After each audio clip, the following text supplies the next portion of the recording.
नमस्कार क्रिकेट रसिक हो.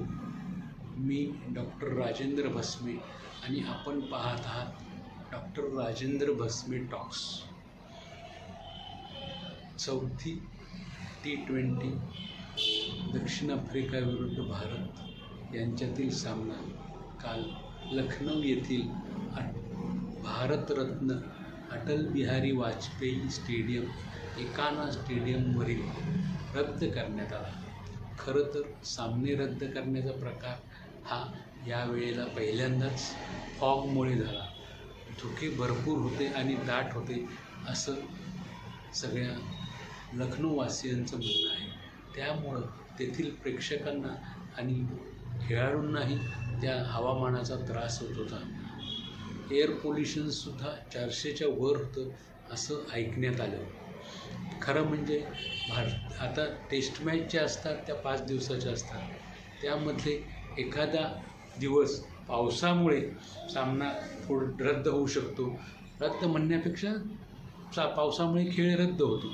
पण वन डेमध्ये मात्र सामना रद्द होण्याचे जे प्रकार आहेत ते पावसामुळे झालेले आहेत. वर्ल्ड कपमध्ये सुद्धा एक सामना रद्द झाला आणि दोन्ही संघांना एक गुण मिळाला अशी परिस्थिती झाली आहे.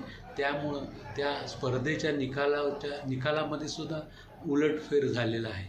असाच T20मध्ये सुद्धा सामना रद्द होण्याची कारणे पाऊस हा होता. पण काल फॉगमुळे लखनौ येथील सामना रद्द करावा लागला.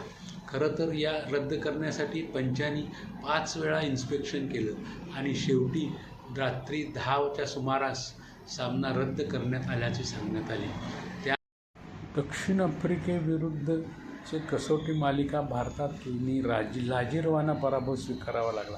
त्यानंतर वन डेत मात्र भारतीय संघाने थोडीशी आघाडी घेतली आणि T20मध्ये पहिल्या सामन्यात दक्षिण आफ्रिकेवर दणदणीत 101 धावांचा विजय मिळवला.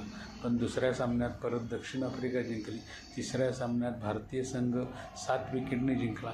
त्यामुळे चौथ्या सामन्यात परत पुन्हा एकदा बरोबरी होईल की काय असे वाटत होते. पण धुक्यामुळे हा सामनाच रद्द करावा लागला.